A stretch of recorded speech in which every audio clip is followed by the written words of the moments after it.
I'm the president of Liftport Group. We've been doing these shows now, the DareGreatly Space Podcast, for almost 4 months now. They're going pretty well, pretty happy with it. So thank you everybody for being a part of this.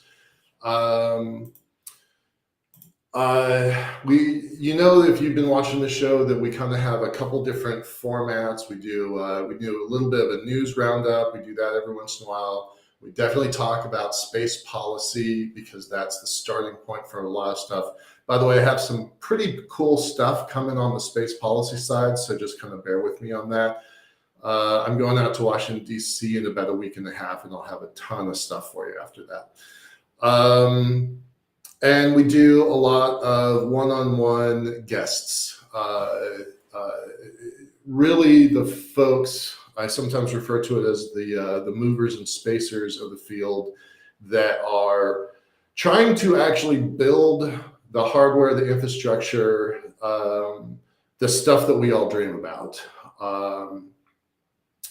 And our next guest is somebody that I barely know. So I'm going to be learning a lot about this.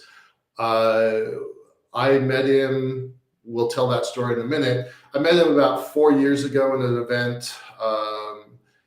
And he was a blip on my radar for a weekend. And then all of a sudden back on my radar 4 years later by just reading the news. Pretty cool stuff. It's kind of nice to see, sometimes in this field, it's this long arc, it takes a lot of time for things to start happening, and then they start happening faster than anybody expected. And that's always really exciting to watch. I have some news that I'm pretty proud of. One of my long ago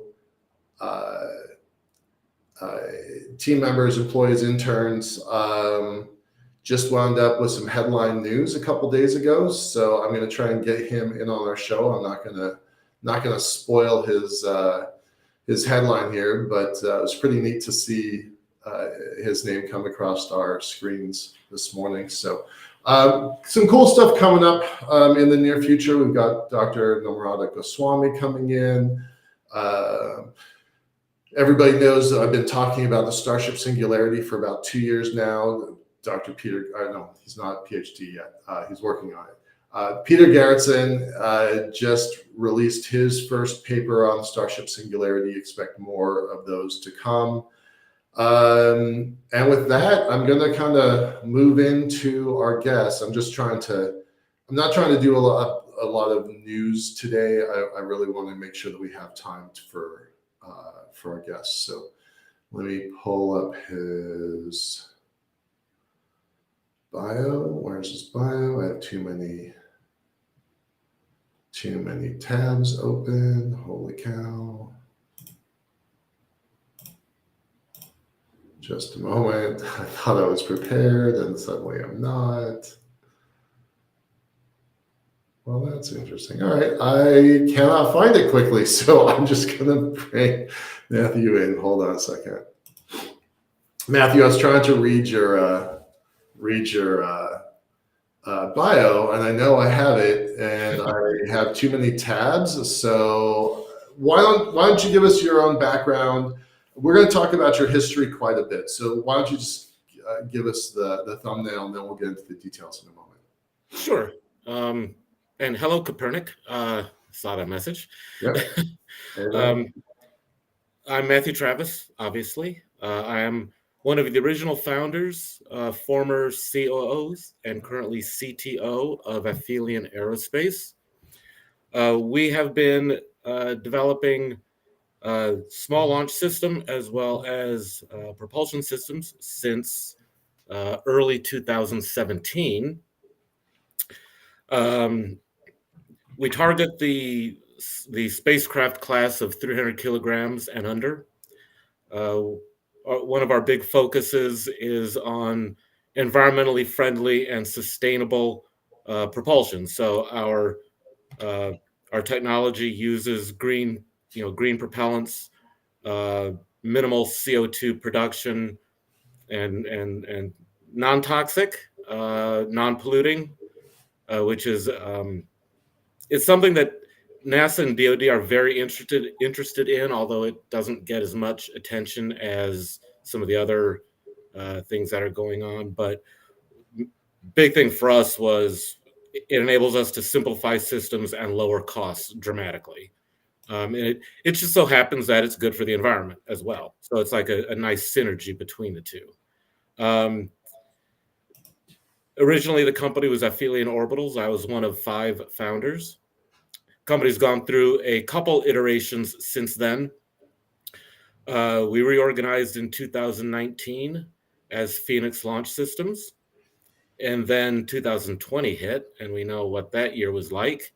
And so in early 2021, to move forward, keep moving forward, we reorganized again, took up the name Aphelion again to get back to our original heritage and connection that we are very proud to have.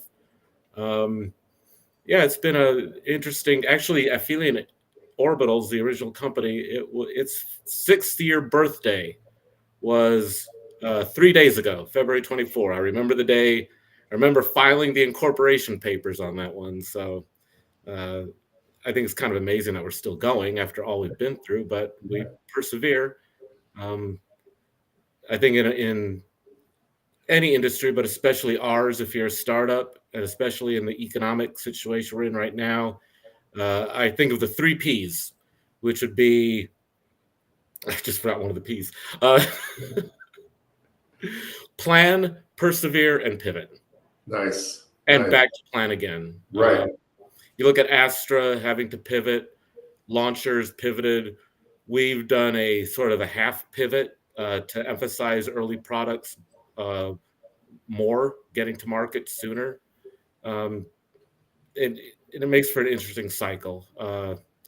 And I'm probably getting a little off the question now, so I'll hand it back to you, Michael. No, that's great. That's great. Let's stick with your personal story a little bit longer. How did you get into space in the first place? I know Champaign-Urbana, I've lectured there. It's super nice. I like that campus quite a bit. How did you get into space? Like, start all the way back at the beginning. Because there's a lot of different paths into this field, and we really want to emphasize that. Sometimes it's engineering, sometimes it's business, finance, operations, sometimes it's art and media. However it is, we want to make sure that people know that there's a lot of different paths into this ecosystem. So how'd you get started? What's your background? Absolutely, I totally agree. I go speak at high schools in the Denver area, and always emphasize to them, if you like art, if you like media, if you like engineering, math, science, whatever it is, there's a place for you in the space ecosystem. Point in fact, Ava's background is in fashion, if I remember right. So, and fashion. I actually had a question from a young student about exactly that. So yeah, it's not just for engineers. As for me personally, I like a bit of all of it. I have done media work in the past in the space industry. I've done engineering work, still do engineering work. And then on the entrepreneur and business side of things, I like to have my hands in different areas. And some people are like that. Others, they're just interested in propulsion engineering or aerodynamics, and that's good too, because I kind of half jokingly say I'm, competent in a lot of areas and a master of none. Right. Yeah. But then that's why I hire engineers who are masters in their fields. If I hire somebody where I could do their job for them, then I wouldn't hire them in the first place. I hire people who do stuff I can't. Right. Yeah. Now, how I got into it, it's kind of interesting. I've always been interested in space. Ever since I can remember. One of my early childhood memories is the Skylab. It's actually Skylab 2 launch, the first manned Skylab mission. It launched on May 25th, 1973, and that was my birthday. And I remember I was sitting on the floor playing with, I forget what it was, little toy cars, I think it was, that I got for my birthday. Probably choking danger now that I look back on it. But on TV was the Skylab launch, and that fascinated me. Wow. Yeah. A couple years later, I remember the Apollo Soyuz, and it was like, I mean, I was only 5 years old, but I knew the Soviet Union was bad. And so seeing Apollo Soyuz, got my attention. And then the whole build up for the space shuttle program. NASA was promising all these space stations and, putting 80 people in the shuttle payload bay to fly them around the world and all that good stuff. And I guess just the way the world and the country was at the time, coming off the Apollo moon landings and then moving to the shuttle and all. It's just what was always around me, and that's what got my interest. Wow. Yeah, I didn't really start until the space shuttle program. That's when the bug bit me. It was a little bit later. But I was telling, there's a classroom that I talk to pretty often of gifted sixth graders, and I tell them, if the space bug bites you, there is no cure. I'm sorry. It's not only not fatal, it'll give you a tremendous life if it bites. So yeah, that's great. Well, when I was in 5th grade, about a month before the first space shuttle launch, let's just say there was tension between me and the teacher. But regardless of that, I ended up teaching or lecturing, I guess you could say, the 5th grade class about the space shuttle. Cool. So I was there talking about the OMS engines and hydrazine. What 10-year-old knows about hydrazine? Right. And I guarantee there was exactly one person in that room that was interested, and that was me. Although, not entirely, because I did have a few friends in school where we, flew model rockets and stuff. But I don't think I was very compelling as a 10-year-old instructor. Fast forward to my best friend and I were Dungeons and Dragons nerds, and we had a bunch of graph paper lying around, and we lived right next to a first strike nuclear target. So we knew that World War III, if it happened, we would never know because we would be vaporized. No reason to worry. No reason to worry. So we're like, trying to figure out how to make a bunker on graph paper, and realized pretty quickly there's no path. What's that line? The only way to win is not to play, right? We're like, okay, it's a bad idea, so let's go to space. And that was it. It was two nerds who didn't want the world to end. That's how we got started. So fantastic. So all right. So fast forward. You went to school. You went on to NASA for a while. Where does the various flavors of aphelion come into play? Was that the first thing that you did, or did you do some other business efforts? Because I think you did some journalism, right? Is that right? I did do journalism, which that was space journalism, though. Yes, yeah. And that was kind of a half side career, half hobby, because journalists don't make a lot of money to begin with. But I was down at Kennedy Space Center. I lived down there for 18 years. But I also did journalism work out at Wallops Flight Facility. The Antares explosion, glad to say my video is the most popular on the internet. And also Vandenberg, as well as other places. But what that gave me, I think a lot of people don't understand journalism. It's not just people who stand on the outside and take pictures and regurgitate press releases. Right. In those 18 years, one, I got to know everybody, to the NASA administrator, Tory Bruno at ULA, Elon Musk, when he'd always visit for a Dragon launch, all the way down to the low-level engineers. I remember there was one Atlas V launch that got scrubbed because of a water leak.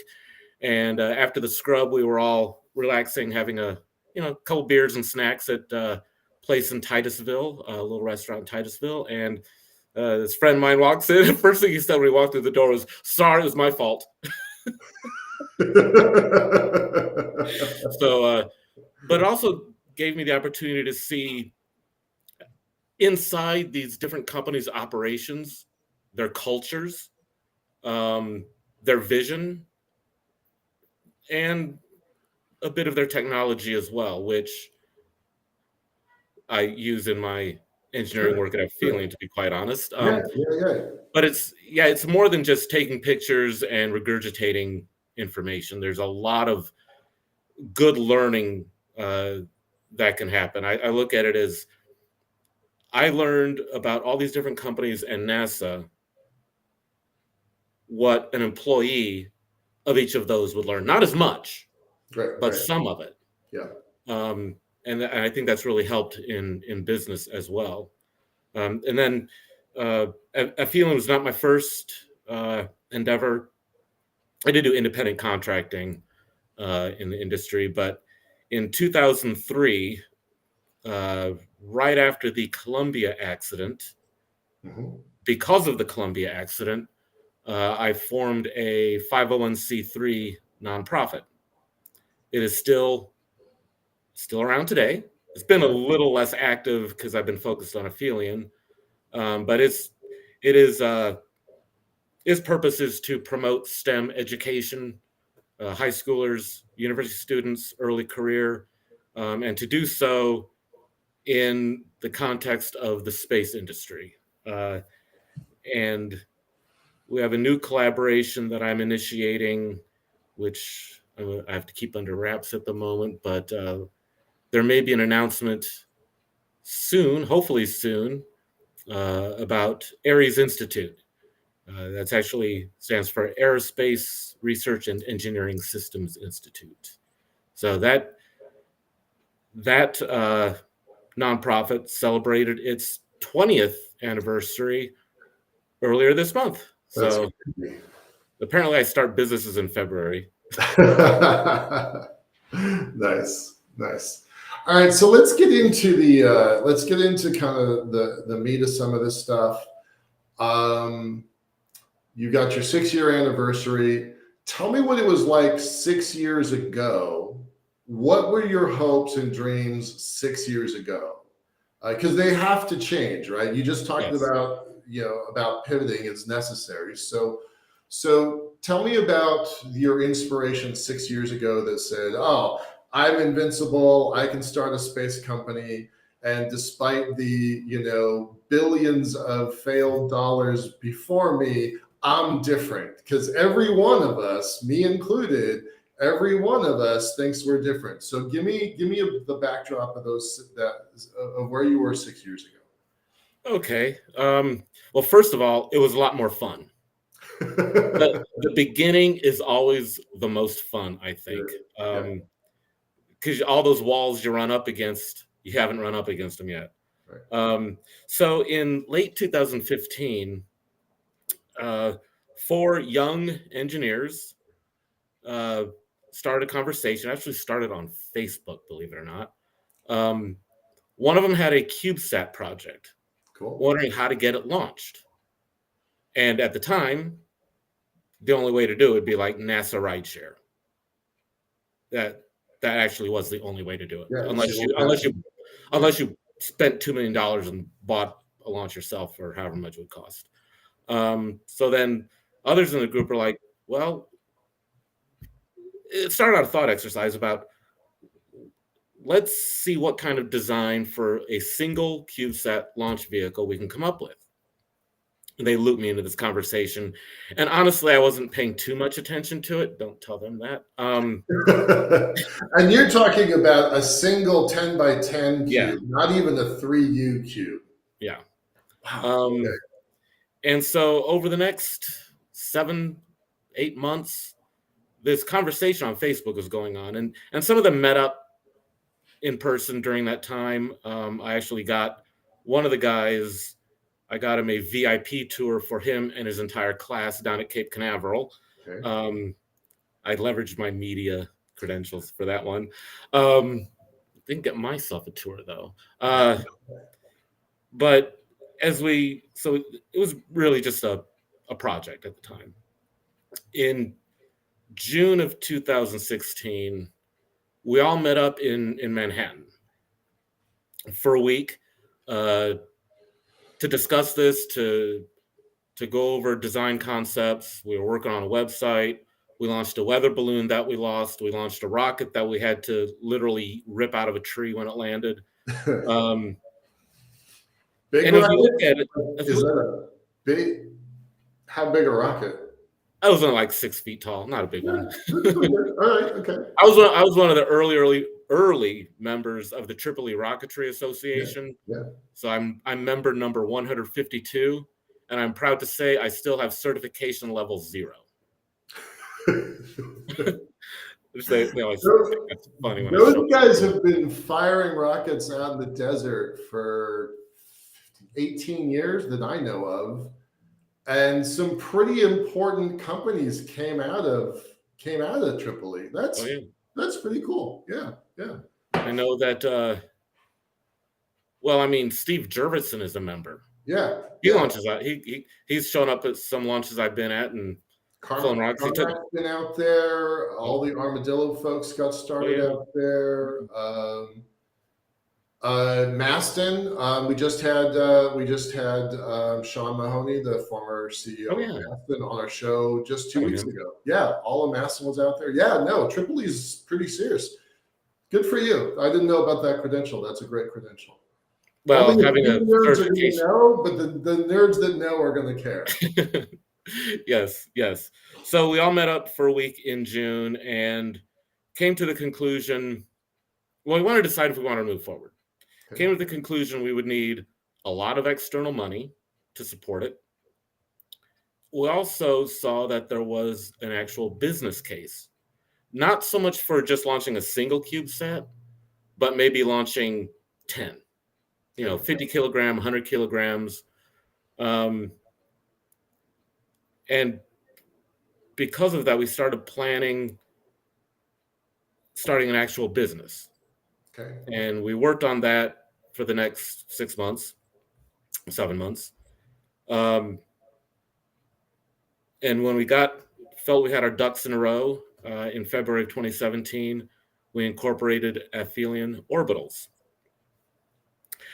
Interestingly enough, when we first started talking about this was the same time that Firefly was getting started, Rocket Lab was getting started, Vector Launch was getting started, Astra, Virgin Orbit.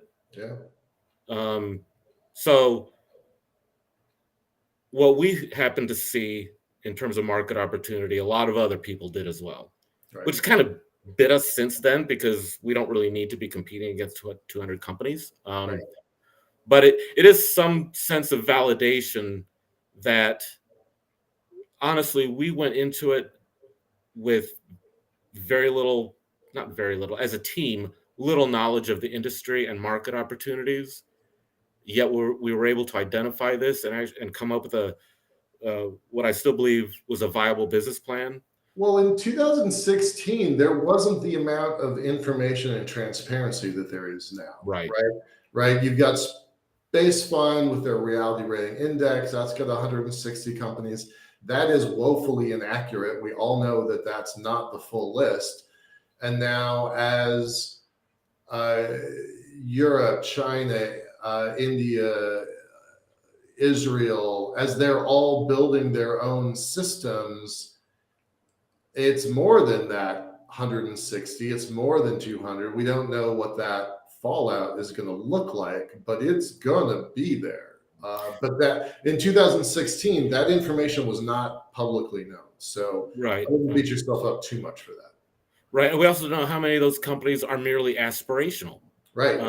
And with the current state of the investment community, a lot of companies that looked like they might be more than aspirational just a couple years ago, now look more like they are just aspirational and won't survive. And I'm not going to name off companies because I love them all. I respect them all.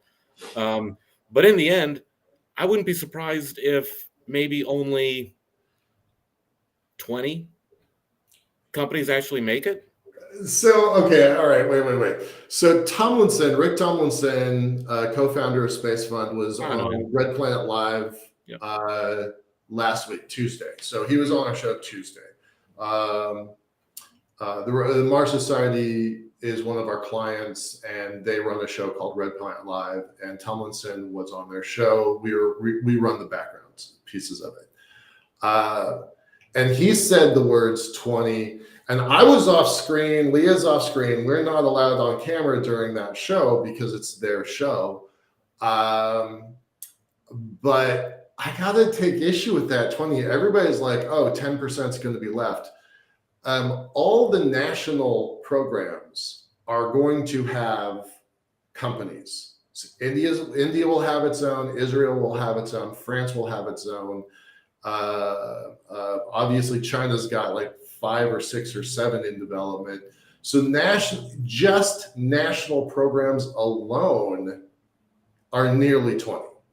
And then you've got the Rocket Labs, the Astros, the SpaceXs, the Blues, the Virgins, the Voxes, the whatevers, right? So I think that number is way higher than other people do. As an outsider who's not in your business, from an outsider, I think that number is going to be bigger than 20. I really, really do. And I hope that it is. Well, yes, but for me personally, I don't consider like China's Long March rockets or I can't pronounce it, the Kuizhou and the supposed private companies in China. They're not private, okay? No. India, they do not allow private. They just started allowing private launch companies recently. But the national launchers, I tend to discount them, not because I think that they're going to go away or they don't have an impact on the market, but they simply cannot address the market the way private companies can. I agree. So you look at Ariane 6. Yep. Good luck on its first launch this year. Right. Arianespace they are excited that they'll be able to increase their launch capacity to 8 launches a year. Right. Woohoo! I'm not concerned about Ariane 6. I'm not going to defend them any more than I'm going to defend SLS. A national jobs program is a national jobs program, but nevertheless, those organizations make that 20 number go to 40 pretty fast.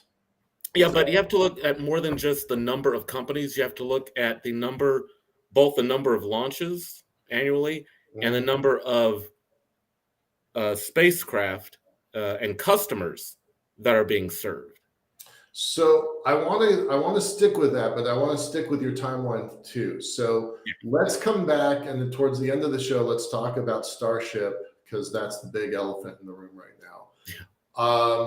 But let's stick with your history. So you're like, okay, we're going to do some testing. We've got some rockets. We've lost some balloons. We've pulled some rockets out of trees. But there's really a business case here. So this is still 2019, or 2016, or have we moved into 17 and 18 yet? So 2017 in February we incorporated and immediately set about. Okay, so in April we set up our first headquarters and R&D facility in Union City, New Jersey. Okay. We outfitted it with tooling, equipment, computers, desks, all out of our own pocket, including a CNC mill and things like that. So we had a pretty well outfitted facility. So we did that. And at the same time, we started our search for private investment. And in late August of 2017, we did close a $500,000 round from angel investors. Cool. And we use that to then start hiring new people, like our lead propulsion engineer and such.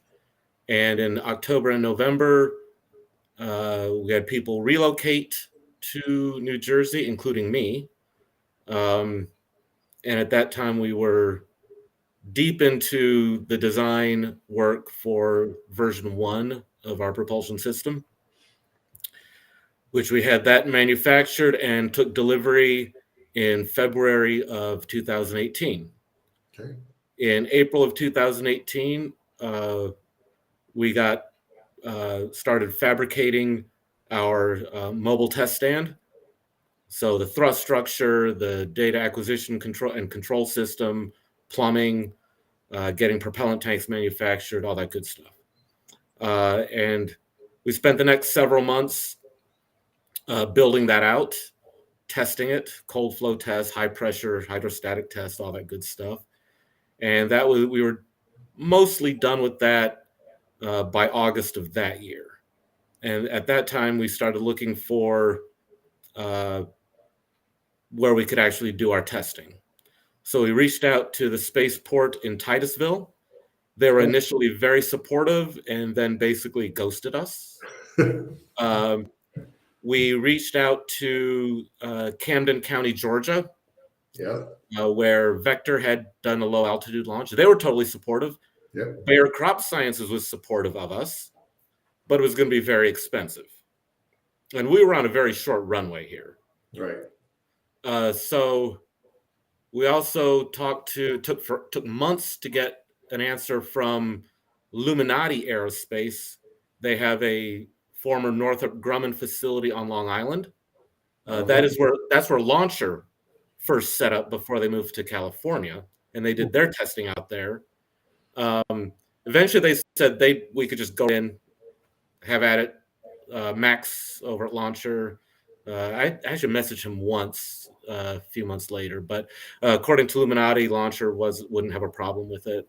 But while all those conversations were going on, one of our engineers, Chris Mikulovsky, hi Chris, if you're watching, he contacted an airport in Pennsylvania, little county airport on a hill, and turns out that the manager of the airport used to work in a Minuteman silo.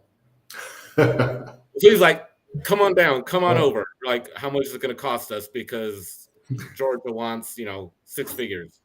He's like, well, if you're willing to sign a liability waiver and pay $750 per day, that's fine with us. Like, heck yeah. So we basically took over their airport for a week. They actually had to close down the runways and stuff for us, and probably take off some of their own tenants, but whatever. Thanks, guys. Appreciate it. So we did that testing in November of 2018. We reached the end of that initial runway, and some of our original founders left to do other things. One of them left. It was a pre-planned exit from the company that he'd been planning for some time. And then others, they had their own plans. So it was like, okay, so what do we do now? What do we do now? We know this technology works. We know there's a business case. We know it's a good idea. So over the next few months, strategizing, and I decided to reorganize and reincorporate the company as Phoenix Launch Systems. I picked a different name because I did not want to risk the relationship with our prior investors. Okay, sure. I didn't want them to think that I was taking their investment and running away. So, and we're on good terms with them still. So it all worked out okay. And really through 2019, I was focused on building out the business side of things. So getting supply chain in place, establishing government relations and keeping the ones we had moving forward, as well as doing some high-level architecture on the launch vehicle design to improve it, like going from 6 engines on the first stage to 8 because it's better for controllability, things like that. And that's when, so in 2018, we were invited to apply or whatever for the New Space Business Plan competition from the Center for Space, Commerce, and Finance. Did I get that right? Yeah, that's right. Yeah. Yep. And we got accepted. I made the commitment to go and present our business plan or our pitch deck, and then I had to back out at the last minute. So, so in 2019, went through that all again, and I made the commitment again. I think I was talking with you, Michael. I can't remember it. Yeah. And yeah, and you're like, you are going to show up this time, right? You're going to show Oh up. no, that was Aaron. Aaron was very Okay. strict about Okay. yeah. But yeah. So I did show up. We did have our deck presentation in the competition. We didn't win, but that's okay. It gave me a chance to go to Seattle, which is nice. You The know, Boeing factory was interesting. losers in our business plan competition also include Spire that just went public. So it's not a bad place to lose. It's not a bad place No. to lose. I was not upset at all. And the event actually became very important for the growth of Aphelion. Well, let's talk about the business plan competition, Sure. how you refined, right? You have a working system. You have a rocket, you can launch, you got some technology. I think at that point you also have your fuel, although I'm not sure of that. Yes. But I mean, you've really got something here. So then now you're focused on the business. So let's talk about that. What was the business plan competition about? What was it for? Why did you do it in the first place? What'd you get? A part of why I did it in the first place was at the end of Aphelion Orbital's runway, we kind of went silent. And I felt that at the time that it was time to start being visible again and start networking within the industry again. So that was a initial motivation. And that conference and that competition was the first exposure, public exposure that we had. Cool. And I was looking for one, building out those corporate relationships. Like we got potential customers from it, a patent attorney from it. Wow. And actually some of our employees, they weren't there, but they knew people who were there and they heard about the company and reached out. Are you familiar with the company Scout out in Washington, D.C.? Yeah, we actually have a letter of, it's either an LOI or an LOS. So those guys met all of the founders at that same same Space Frontier Foundation meeting. Half of their founders met each other, and now they're working together again. Another funded company. Like these organizations, I was talking to Sean Mahoney and David Arms this morning at the Space Frontier Foundation, just this morning, about how these meetings are important. The relationships matter.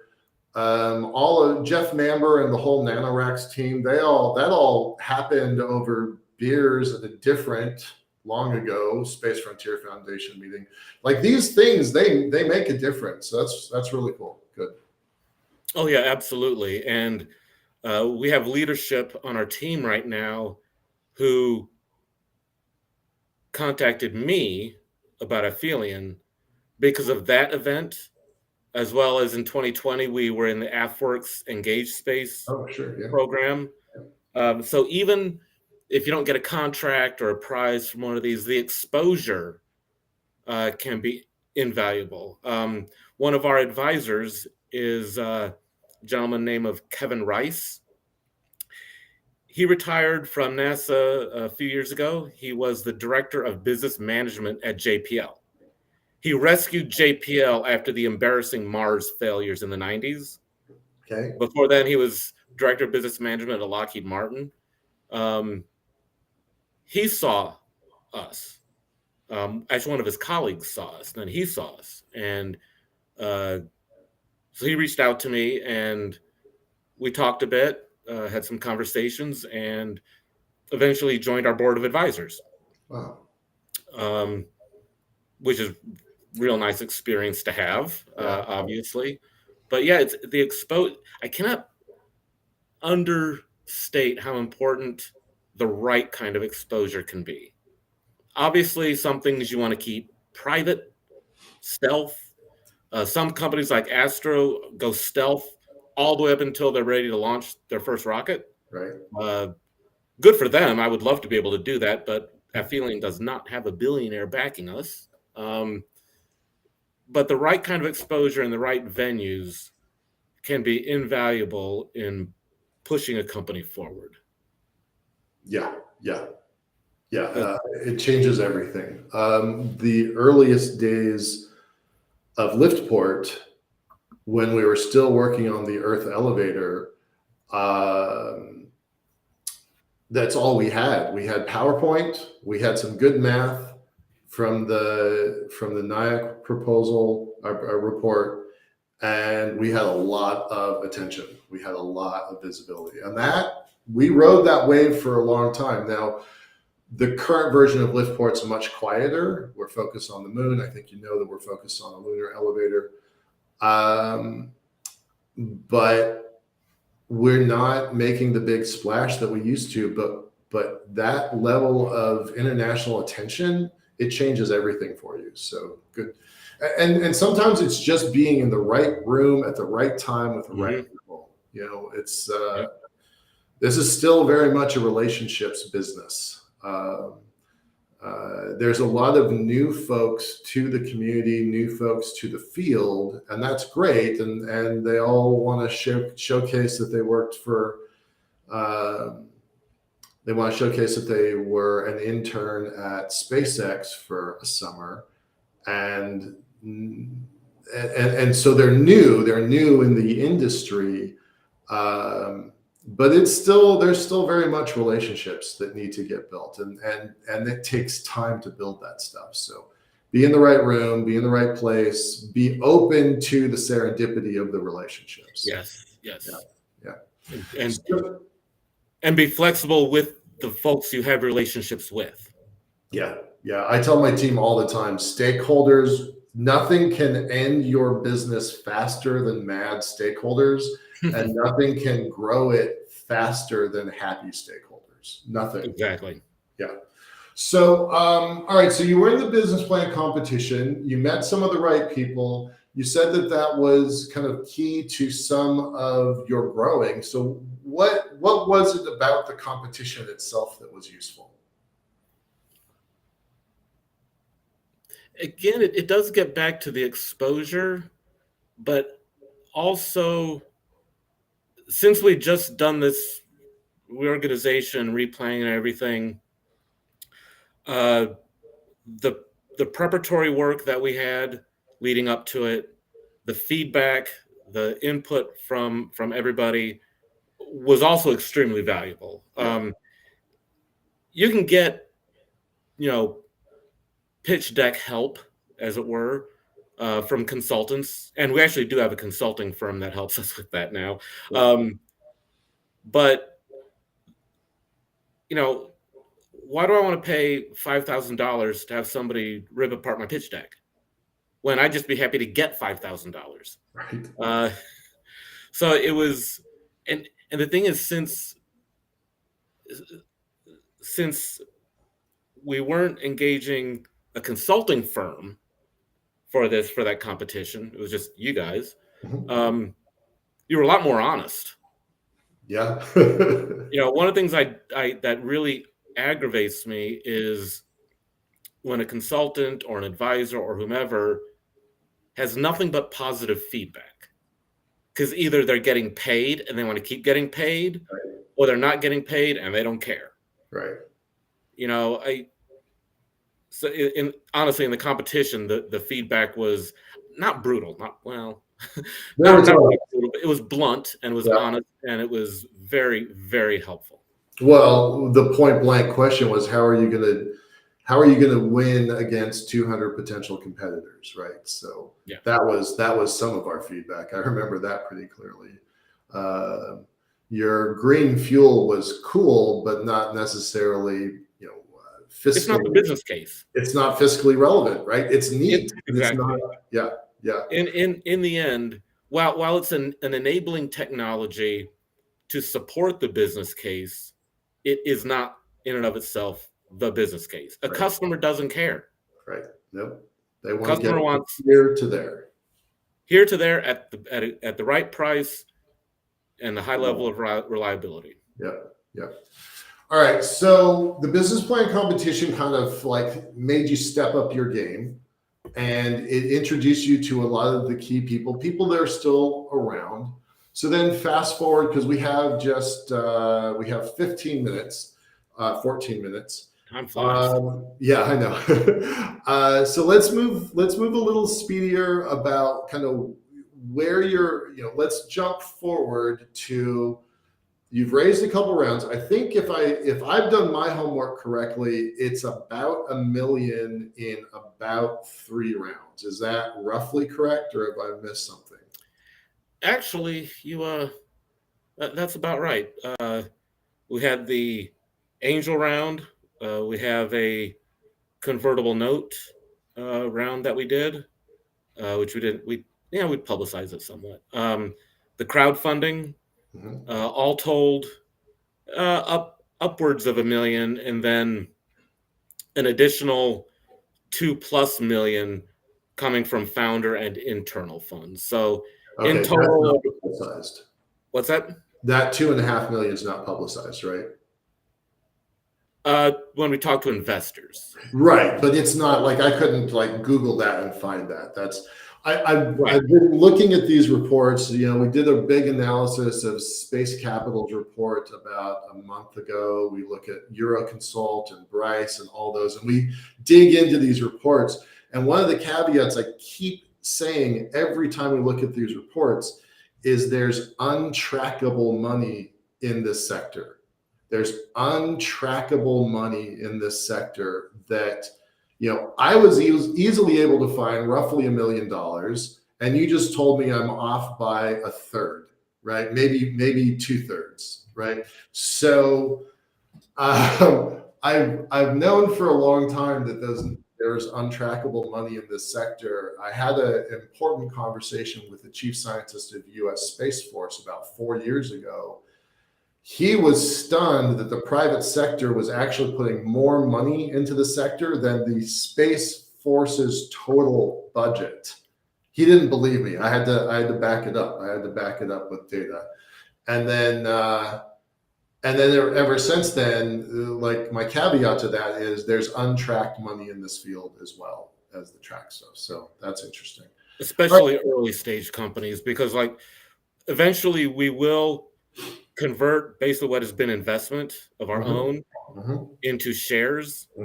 We did some of that already, but there's a lot where we've just been, putting money into the company, but we've not been taking equity because of it.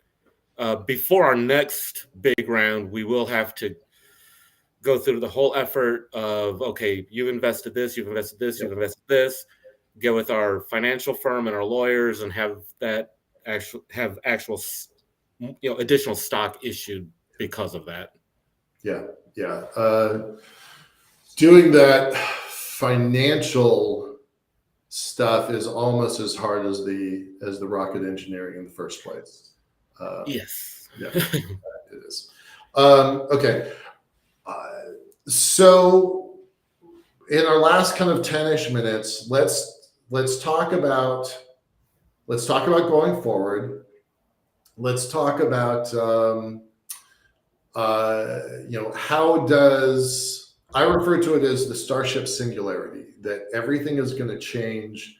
Everything in the world is going to change once that new rocket capability comes online. And it's not just about that one rocket. I want to stress that. Like everybody focuses on that one rocket, but it's the whole ecosystem changes as a result of that rocket. And by changing the ecosystem, the rest of the world changes. It allows point-to-point suborbital. There's military applications to that. There's civilian applications to that. We're already seeing, just yesterday, China announced another 13,000 satellite fleet that they want. And they've been really pointed about it's a denial strategy to keep SpaceX from getting all the good orbits, as they described it, right? So How, in a world that's going to launch, a herd of elephants, because that's what SpaceX can do. The Starship can launch a small herd of elephants every day. How do you, what does that world look like to you? What does that look like to Aphelion? Well, I think there could be several outcomes. First, the initial Starship will be able to carry between 90, 100 metric tons, if I recall correctly, something like that. Yeah, it's crazy. Yeah, here's the thing: SpaceX is not going to load it up with a million or 10 million CubeSats. Okay, right. so I don't think there's a direct threat to CubeSat launch or really small satellite launch. There's somewhat, but I don't think it's any greater than any other launch provider, really, because SpaceX isn't interested. Honestly, they don't even care about the transporter missions, other than it's a market opportunity. Right. But something that could happen is with Starship forcing, ever lower launch costs and launch prices. I mean, if it gets down to 2 million per launch, it's game over. But what that enables is universities, small businesses, etc., to actually build larger spacecraft. Yeah. So I'm not so worried.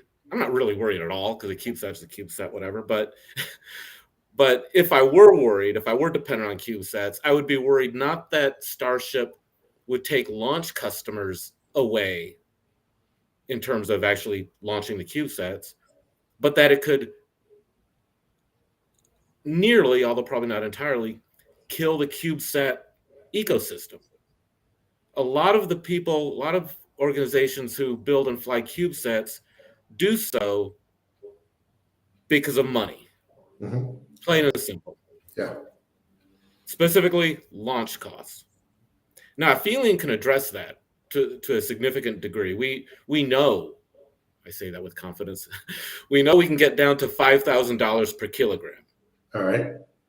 I don't think that's it used to be a wow. I think anymore it's like anybody could do that if they just try hard enough. Right.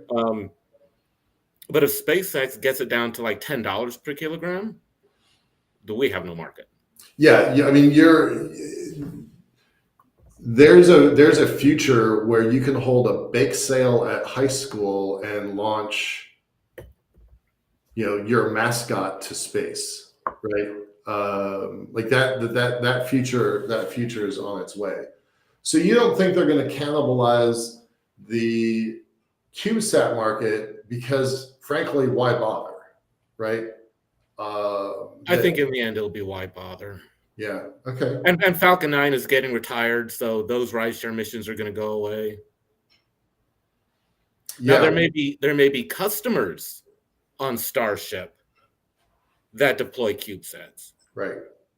But as far as SpaceX themselves, I really don't think I think the cost versus benefit at that scale just really isn't there. I mean, imagine the logistics costs of integrating 10,000 CubeSats on a single rocket. That's a lot of paperwork. Right? That's a lot of paperwork. 10,000 FAA approvals to all get synchronized. I mean, no. Well, that's interesting. Okay, that's a good answer. I like that. I do think it's going to impact the CubeSat markets.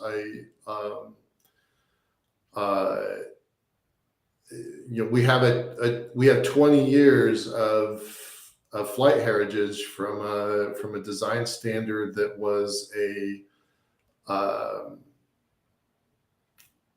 novelty. It was a novelty when it first came online.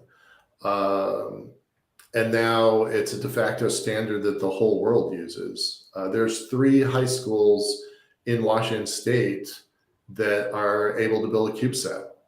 Like, that's remarkable to me.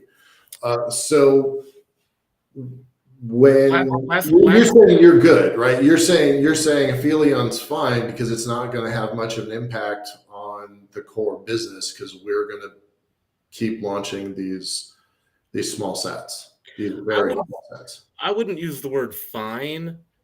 I think it will require and is requiring us and other companies to do strategic planning as to how they will remain viable Right. and eventually profitable.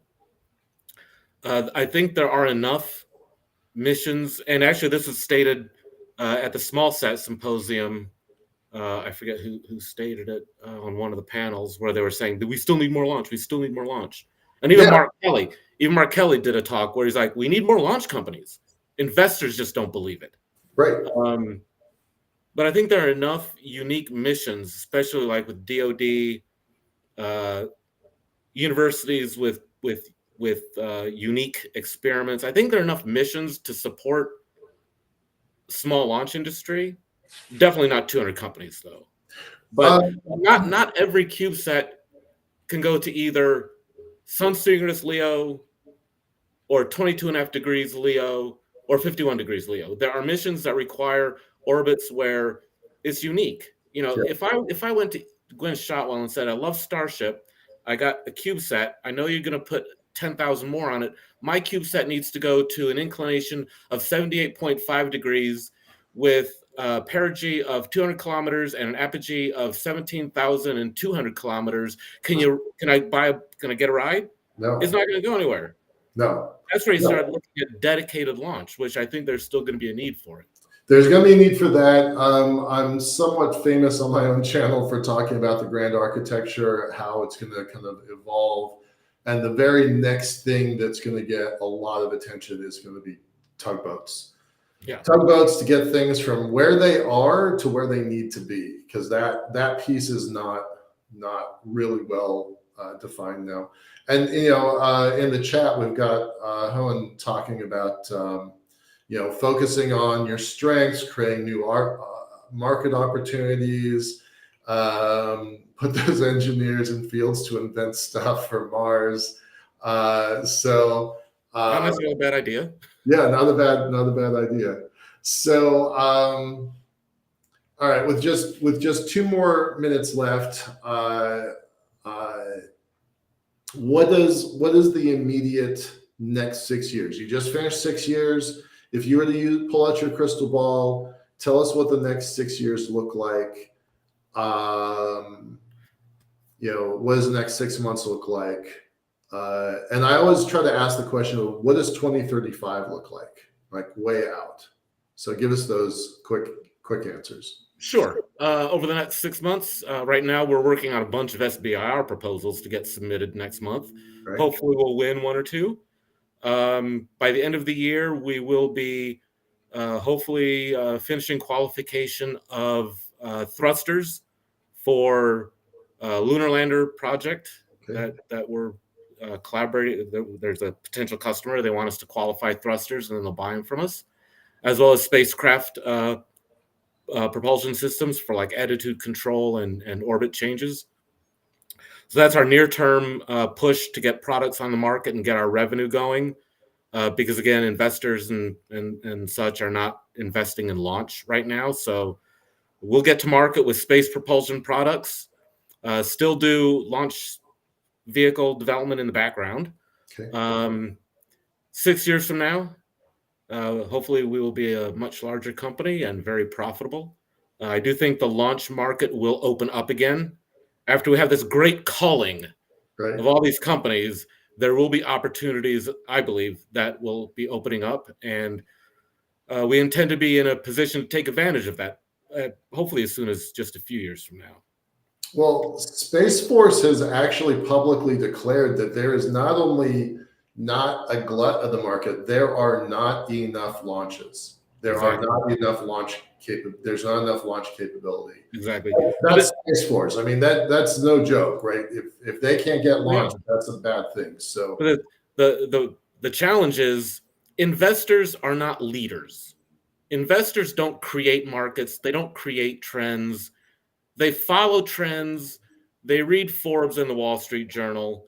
They read Space News. They follow the trends. And right now, the conventional wisdom is that launch market is saturated. We don't need any more launch. Even though I think more and more people outside of the investment community realize it's not actually saturated. But again, investors are followers. Right. So I think in the next year, maybe 2 years, they'll start realizing, oh no, wait, there's still opportunity here. And then they'll come back to it. But as of right now, we're not even pitching to investors. There's just no point. Okay. Okay. So really it's about product development right now. Building small thrusters for position and attitude controls, and then get back into the launch component of it in a little while. Right. And I mean, if we end up at a good place in the market, we would be quite happy if we could fund the remaining launch vehicle development out of our own revenue. Right now, we have our avionics ready to go, autonomous flight safety system ready to go. Version 2 of our propulsion system has a little bit more work, but we're ready to manufacture that and test fire and qualify it. All that requires money, but we're in a good position, once we do have revenue or next funding round, to actually start building our first vehicle. Nice. Excellent. All right. And with that, we're going to close out. Thank you so much, sir. Really appreciate your time. Thank you for having me. I've been reading everybody's notes in the chat. Unfortunately, I can't read very well with these old glasses, but thanks to everybody for tuning in. And if anybody wants to reach out to me, you can just go to Aphelian's LinkedIn and find me and just send me a message. I'd be quite happy to answer questions or whatever. Yep, I posted your link earlier, and then here's the other one to the main website. All right, y'all. Thanks so much. Right. Appreciate Thank you. it. Have a good one. Bye-bye. Bye.